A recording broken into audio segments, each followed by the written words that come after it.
कोलकाता, एक शहर जो अपनी संस्कृति के लिए जाना जाता है, अब एक क्रूर सच्चाई का सामना करने पर मजबूर है जो उसकी विरासत के नीचे पनप रही है। एक आम शाम को साउथ कलकत्ता लॉ कॉलेज, जिसे न्याय को बढ़ावा देना चाहिए था, एक ऐसे अपराध का अड्डा बन गया जिसने पश्चिम बंगाल को हिला दिया है। एक 24 साल की लॉ स्टूडेंट के साथ कथित तौर पर कैंपस में गैंगरेप हुआ, जिसे वह अपना दूसरा घर मानती थी।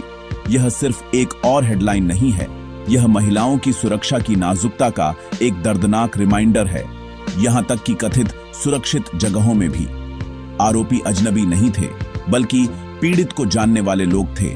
साथ ही अथॉरिटी फिगर्स, वे जिन पर संस्था के भीतर भरोसा किया जाता था। सत्ताधारी पार्टी की स्टूडेंट विंग से जुड़े व्यक्तियों की इन्वॉल्वमेंट एक खतरनाक लेयर जोड़ती है, जो इम्प्यूनिटी की संस्कृति का सुझाव देती है।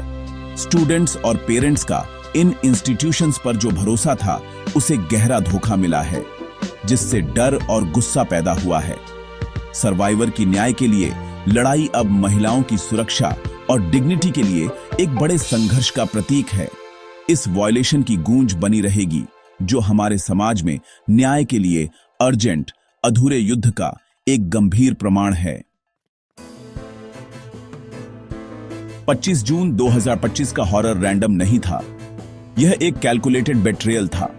स्टूडेंट अपने कॉलेज एग्जाम फॉर्म भरने गई थी, फैमिलियर चेहरों से घिरी हुई थी।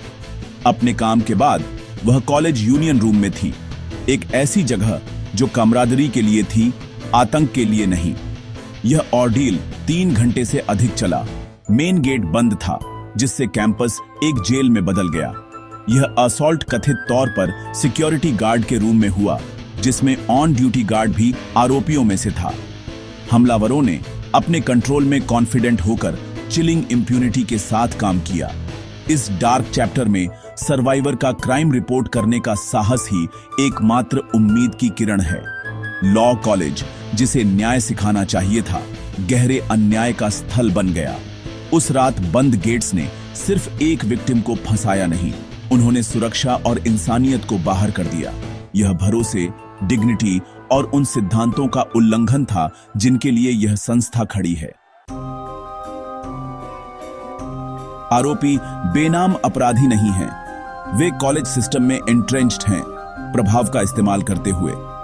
मुख्य आरोपी मोनोजित मिश्रा एक पूर्व छात्र है, अब एक स्टाफ सदस्य और सत्ताधारी पार्टी की स्टूडेंट विंग का डिस्ट्रिक्ट जनरल सेक्रेटरी है।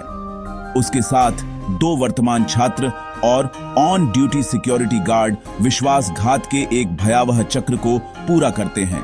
उनके राजनीतिक कनेक्शन सार्वजनिक गुस्से का केंद्र बन गए हैं, एक ऐसी संस्कृति को उजागर करते हैं जहां छात्र राजनीति एंटाइटलमेंट और आपराधिकता को जन्म दे सकती है। मिश्रा का पिछला आपराधिक रिकॉर्ड यह सवाल उठाता है कि उसे कॉलेज के भीतर अधिकार क्यों मिला। कैंपस पावर और पॉलिटिकल पैट्रोनेज का यह नेक्सस इम्पुनिटी की संस्कृति बनाता है, जहां कनेक्शन को प्रोटेक्शन के रूप में देखा जाता है। गिरफ्तारियों ने एक रेकनिंग को मजबूर किया है। हमारे इंस्टीट्यूशंस को सीखने के वास्तविक सैंक्चुअरीज को बहाल करने के लिए राजनीतिक गुंडागर्दी से साफ किया जाना चाहिए।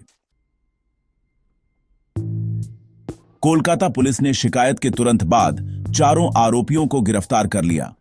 जांच को शहर के एलिट डिटेक्टिव डिपार्टमेंट को ट्रांसफर कर दिया गया, ताकि पूरी तरह से जांच सुनिश्चित हो सके और इसे स्थानीय दबावों से बचाया जा सके।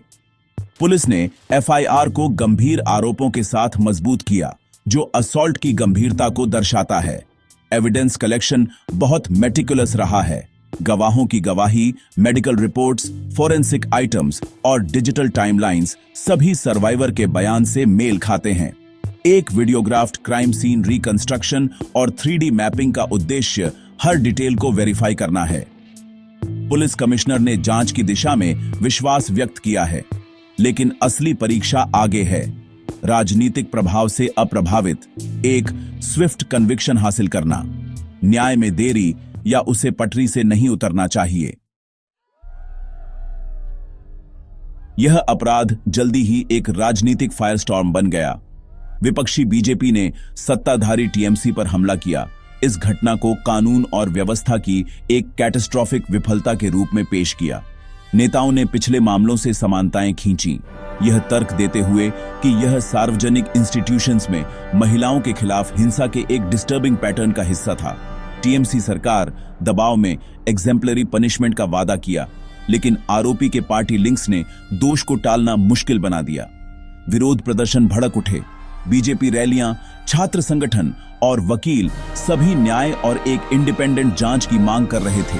यह मामला एक राजनीतिक फुटबॉल बन गया है, जिसमें हर पार्टी एक त्रासदी पर अंक हासिल करने की कोशिश कर रही है, जो एकता की मांग करती है, न कि झगड़े की। सार्वजनिक गुस्सा अब लोकतांत्रिक असंतोष की एक महत्वपूर्ण अभिव्यक्ति है। मांग स्पष्ट है, सर्वाइवर के लिए न्याय और महिलाओं की सुरक्षा में रियल बदलाव। संकट में एक शहर अपने नेताओं से एम्पैथी और एक्शन की उम्मीद करता है। कोलकाता के मेयर फिरहाद हकीम ने शुरू में अपराध के बारे में अनभिज्ञता का दावा किया, जिससे आक्रोश भड़क उठा और प्रशासनिक एपैथी उजागर हुई। मुख्यमंत्री ममता बनर्जी अपनी सरकार की महिलाओं की रक्षा करने की क्षमता पर लगातार आलोचना का सामना कर रही है, खासकर आरोपी के राजनीतिक संबंधों को देखते हुए। जनता देख रही है, क्या कॉलेजों में राजनीतिक गुंडों पर कार्रवाई होगी? क्या सुरक्षा प्रोटोकॉल बदलेंगे? सरकार के वादों को उसके ट्रैक रिकॉर्ड के खिलाफ तौला जा रहा है। दबाव सिर्फ राजनीतिक नहीं है, यह नैतिक है। भरोसा फिर से बनाने के लिए सिर्फ शब्दों से ज्यादा की आवश्यकता होगी।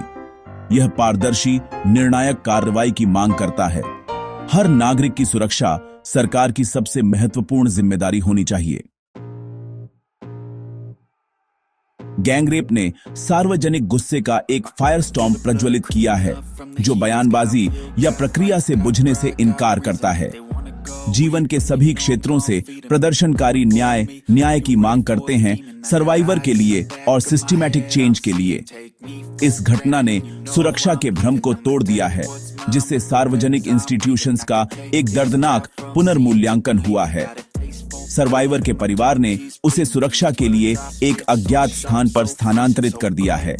उसका ट्रॉमा अब सुधार के लिए एक सार्वजनिक आह्वान है। मांग दोहरी है, हमलावरों के लिए स्विफ्ट पनिशमेंट और उस संस्कृति में सुधार जो ऐसे अपराधों की अनुमति देती है। लोग वादों से थक चुके हैं, वे अकाउंटेबिलिटी चाहते हैं। लड़ाई सार्वजनिक स्थानों को वापस पाने और महिलाओं के लिए सुरक्षा बहाल करने की है। सर्वाइवर के लिए न्याय अब कोलकाता की आत्मा के लिए एक परीक्षा है, एक परीक्षा जिसमें शहर विफल नहीं हो सकता।